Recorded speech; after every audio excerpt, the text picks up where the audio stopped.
Bismillahirrahmanirrahim. Assalamualaikum warahmatullahi wabarakatuh. Pertama-tama perkenalkan, nama saya Muhammad Taslim Lapungge dengan NIM 2106085000007. Jadi pada kesempatan kali ini atau pada video kali ini saya akan menjelaskan atau mereview sedikit hasil bacaan saya ataupun hasil daripada pembahasan yang saya dapatkan daripada buku yang ditulis oleh Bapak Hedi Sri Ahimsa Putra di edisi keduanya yang diterbitkan oleh Keppel Press di Yogyakarta tahun 2009. Jadi saya mengulik sedikit tentang apa saja yang dibahas di dalam buku ini. Jadi buku ini berjudul Strukturalisme Levi-Strauss, Mitos dan Karya Sastra. Nah, jadi buku ini terdiri dari 10 bab. Di 10 bab ini ada bagian-bagiannya. Jadi pada awal bab pertama atau di bab pertama, buku ini lebih kepada membahas kisah tentang riwayat hidup daripada Levi-Strauss. Nah, riwayat hidup daripada Levi-Strauss. Di dalam bab 1 ini juga membahas bagaimana karir daripada Levi-Strauss itu sendiri.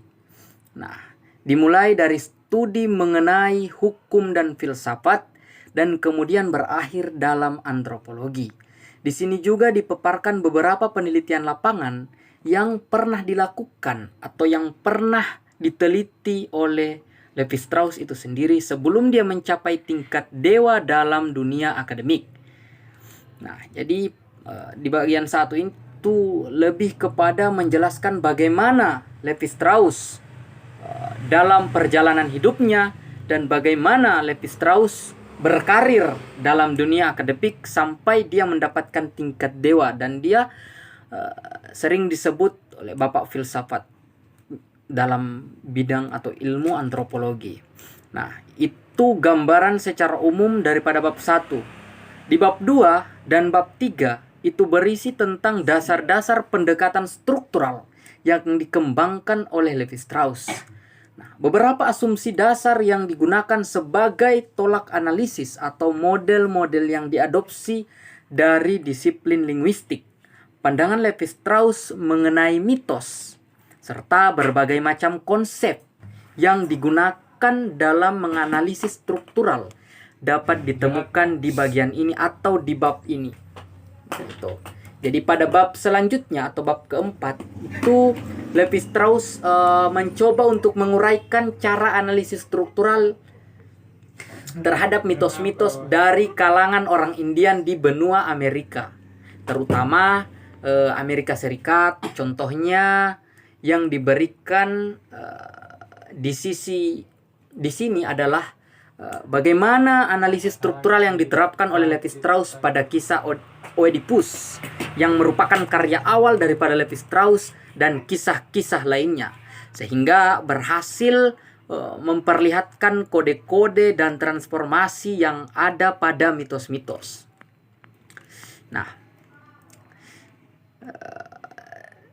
yang ada pada mitos-mitos tersebut dengan beberapa mitem yang saling terkait dalam sebuah kesatuan tali mitologis yang panjang. Itu yang dijelaskan pada bab 4 daripada buku ini. Nah, pada bagian kelimanya atau bab kelima sampai bagian 9 atau bab 9 daripada buku ini mencoba untuk menampilkan beberapa contoh analisis struktural yang dibuat oleh Levi-Strauss yang diterapkan penulis buku tersebut terhadap Pitoto Si Muhammad. Pitoto Si Muhammad itu adalah mitos daripada masyarakat Bajo, Sri Sumarah, Bauk, para priai karya Umar Khayyam. Beberapa bagian dari Badat, Tanah Jawi, serta Saweri Gading. Nah, atau mitos yang dari Makassar, dari Bugis Makassar dan Dewi Sri atau mitos dari masyarakat Jawa. Dengan mengkaji secara teliti dan menyampaikan contoh-contoh atau cara dan bagaimana hasil analisis dalam menggunakan pendekatan struktural di dalam buku ini, nampaknya seorang penulis sebagaimana yang tercantum atau termaktub dalam bab 10 memandang bahwasanya hasil itu sudah cukup menjadi bukti mengenai manfaat dan signifikansi pendekatan struktural bagi upaya untuk memahami gejala-gejala sosial budaya di sekeliling kita. Nah, itu. Jadi Claude Lévi-Strauss itu saya belum sempat menjelaskan tentang siapa sebenarnya itu Lévi-Strauss. Nah, di sini saya akan menjelaskan sedikit. Jadi kita lanjut. Saya akan menjelaskan sedikit siapa sebenarnya itu Claude Lévi-Strauss. Nah, Claude Lévi-Strauss itu orang atau dia lahir pada tanggal 28 November 1945. Nah, Claude Lévi-Strauss ini sendiri merupakan keturunan Yahudi yang pindah ke Paris, Prancis tepatnya, pada tahun 1909. Nah, ayah daripada Lévi-Strauss ini atau Raymond Lévi-Strauss adalah seorang pelukis yang di kemudian hari pengaruh dunia seni ini sangat tampak dalam cara Lévi-Strauss memandang fenomena sosial budaya. Di masa mudanya, dia lebih berminat membaca buku-buku hukum dan filsafat. Jadi Lévi-Strauss ini sendiri memiliki minat yang tinggi dalam membaca buku-buku hukum dan buku-buku filsafat. Sehingga pada tahun 1927 ia memutuskan untuk kuliah di Fakultas Hukum di Paris dan sekaligus kuliah filsafat di Universitas Sorbonne. Nah, jadi perhatiannya kemudian beralih kepada antropologi ketika pada tahun 1932. Nah, mengapa kemudian si Claude Lévi-Strauss ini sendiri mengagumi atau memiliki perhatian lebih kepada antropologi? Karena dia sangat terkesan setelah membaca buku Primitive Society karya Robert Lowy, seorang antropolog Amerika. Nah, Lévi-Strauss ini sendiri karirnya di dunia antropologi dimulai pada tahun 1934 ketika dia disarankan oleh Celestine Bogle, adalah seorang mantan pembimbing tesisnya dalam filsafat, untuk melamar sebagai pengajar sosiologi di Universitas Sao Paulo, Brazil. Nah, dia mulai mengajar di sana sejak 1935 sampai 1938. Jadi ada sekitar 3 tahun dia mengajar di sana. Selama mengajar di Brasil, dia mengadakan ekspedisi ke arah-arah pedalaman daripada Brasil, serta mengunjungi beberapa atau berbagai macam suku Indian yang belum terjemah peradaban barat, belum terkontaminasi lah bisa dibilang dengan budaya-budaya barat yang masuk, belum sempat menyebar ke sana, yaitu tepat di daerah Kadufeo dan Bororo, seperti itu. Kemudian terbitlah laporan perjalanan plus autobiografi daripada Lévi-Strauss ini yang melejitkan namanya di Prancis, yaitu Tristes Tropique ya. Ekspedisi berikutnya ia lakukan pada tahun 1938 di daerah Amazon. Nah, Lévi-Strauss ini bertemu dan menulis tentang Indian Nambiquara, jadi pada tahun 1940 dia kemudian pindah, si Levi Strauss ini dia pindah ke New York ya, berkat bantuan Yayasan Rockefeller. Yayasan Rockefeller yang menyelamatkan para ilmuwan dan pemikir Yahudi. Nah, serta rekomendasi dari beberapa antropolog seperti Robert Lowy, Max Ascoli, dan Alfred Metraux. Nah, itu. Nah, yang berhasil membawa atau meminta kepada New School for Social Research di New York untuk mengundang Levi Strauss. Jadi ada yang mencoba untuk mengundang Levi Strauss. Nah, di New York inilah kecenderungan terhadap strukturalnya semakin matang setelah bertemu dengan Roman Jakobson. Roman Jakobson ini merupakan ahli bahasa ternama berkebangsaan Rusia. Jadi orang Rusia, Roman Jakobson ini dia merupakan orang Rusia. Nah, Levi Strauss dan penerapan paradigma struktural terhadap mitos. Nah, bagaimana Levi Strauss ini menerapkan paradigma struktural terhadap mitos? Meskipun paradigma struktural dan pemikiran-pemikiran Levi Strauss ini sangat berpengaruh di Barat, akan tetapi menurut Hedi Sri Ahimsa Putra selaku penulis daripada buku ini, ternyata hal itu tidak mudah dipahami oleh para ilmuwan sosial dan budaya yang ada di Indonesia. Nah, padahal sebenarnya strukturalisme daripada Levi Strauss ini merupakan sebuah paradigma antropologi yang paling strategis untuk memahami pluralitas budaya, keberagaman budaya di Indonesia. Karena melalui paradigma ini kita akan dapat dengan mudah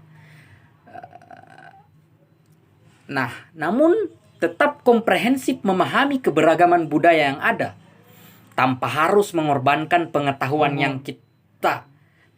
kita secara detail tentang pernak-pernik kebudayaan yang memang begitu kaya, begitu banyaknya di Indonesia, kebudayaan di Indonesia itu sendiri. Sebenarnya bukan termasuk hal baru ketika Levi Strauss memilih menggunakan model-model dari linguistik dalam antropologi. Dalam pandangannya, bahasa merupakan kondisi bagi kebudayaan karena material yang digunakan untuk membangun bahasa pada dasarnya adalah material yang sama jenisnya atau yang sama tipenya dengan material yang membentuk kebudayaan itu sendiri.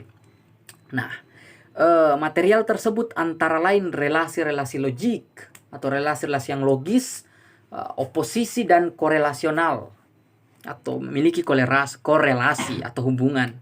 Nah, dari sudut pandang ini, bahasa dapat dikatakan sebagai peletak pondasi bagi terbentuknya berbagai macam struktur yang lebih kompleks, lebih rumit dan sesuai.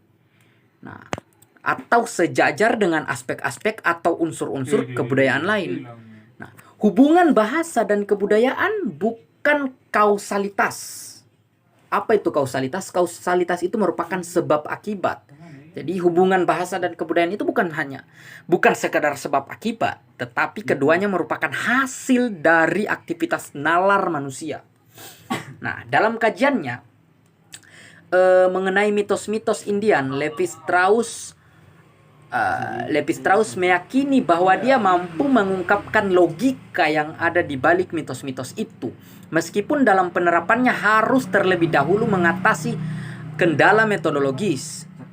Perlu diketahui bahwasanya pengertian mitos dalam konteks strukturalisme daripada Levi Strauss tidak lain adalah dongeng. Jadi mitos itu dalam konteksnya Levi Strauss, dalam konteks strukturalismenya Levi Strauss itu merupakan dongeng. Nah, dongeng seperti yang kita ketahui, dongeng itu merupakan sebuah kisah atau cerita yang lahir dari hasil imajinasi daripada manusia. Nah, walaupun unsur-unsur hayalan tersebut berasal dari apa yang ada di kehidupan manusia, apa yang ada dalam kehidupan manusia sehari-hari, dalam dongeng inilah hayalan manusia memperoleh kebebasannya yang mutlak.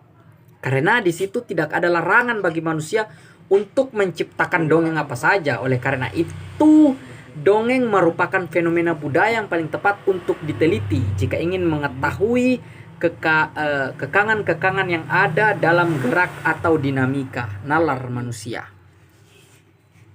Nah, jadi adapun penerapan analisis struktural Levi-Strauss terhadap mitos-mitos Indian di Amerika adalah pertama, ia menganalisis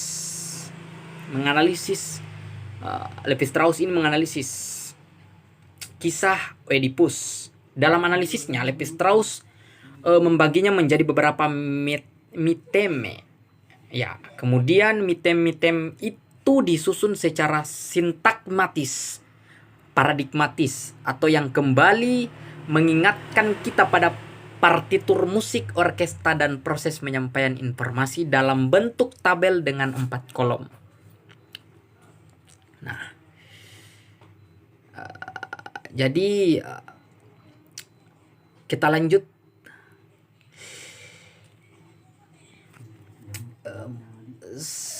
Mungkin singkat, demikianlah penjelajahan struktural Levi-Strauss dari apa yang dijelaskan. Sesungguhnya masih panjang perjalanan daripada Levi-Strauss yang tidak bisa saya sampaikan dalam video ini karena mungkin akan panjang pembahasannya. Nah, akhirnya singkat cerita, Levi-Strauss ini berhasil menghimpun kembali ratusan mitos yang sebelumnya berserakan, tak beraturan, dan tidak diketahui bagaimana memahaminya dalam suatu kesatuan yang bermakna. Dia mampu menempatkan mitos-mitos itu dalam sebuah bangunan besar yang masing-masing mitos memperoleh tempatnya serta terkait dengan mitos-mitos lainnya. Nah, itu merupakan pembahasan yang menurut saya masih singkat dalam video kali ini, tapi keterbatasan waktu dan keterbatasan bacaan yang saya miliki, saya sadar saya tidak mampu menjelaskannya semua secara rinci dan secara panjang lebar karena saya tidak memiliki tidak memiliki waktu yang cukup untuk itu, untuk menjelaskan semuanya. Dan pemahaman terhadap buku ini bisa dibilang tidak secara keseluruhan saya pahami. Jadi dengan keterbatasan inilah saya mencoba untuk menjelaskan apa sebenarnya yang ditulis dalam buku Strukturalisme Levi-Strauss, Mitos dan Karya Sastra tersebut yang dibuat oleh Prof. Hedi. Nah, jadi mungkin hanya itu yang bisa saya jelaskan. Lebih kurangnya saya ucapkan mohon maaf dan terima kasih telah menyaksikan video ini. Semoga video ini berguna, semoga video ini bermanfaat, dan semoga siapa saja yang melihat video ini ke depannya bisa mencari tahu siapa sebenarnya Levi-Strauss itu. Nah, dan bisa mencari apa saja penemuan-penemuan yang dilakukan oleh Levi-Strauss, apa saja keistimewaan atau karya-karya daripada Levi-Strauss ini yang bisa kita baca sama-sama, yang kemudian bisa kita jadikan acuan ke depannya, seperti itu. Nah, jadi saya rasa dari penjelasan yang saya sampaikan memang masih kurang. Tapi saya harap jangan lihat siapa yang menyampaikan, tapi lihat apa yang disampaikan. Saya sudah berusaha untuk menjelaskan apa yang saya baca, apa yang saya dapat amati dalam buku ini. Yang lebihnya itu datang daripada Sang Maha Kuasa, yang kurangnya datang daripada diri saya sendiri, karena saya masih merupakan manusia yang memiliki keterbatasan, yang memiliki kekurangan, dan dari kekurangan tersebut kita bisa belajar ke depannya. Dari apa yang saya sampaikan mungkin masih banyak kurangnya, lagi dan lagi saya mohon maaf. Semoga bermanfaat dan semoga kita semua dalam lindungan Allah Subhanahu wa taala. Kita senantiasa diberikan kesehatan, dipermudah dalam segala urusan, dipermudah rezekinya, dan semoga kita sama-sama mampu mengikuti jejak daripada Levi Strauss dalam bidang antropologi. Lebih dan kurangnya mohon maaf. Wabillahi taufiq wal hidayah. Wassalamualaikum warahmatullahi wabarakatuh.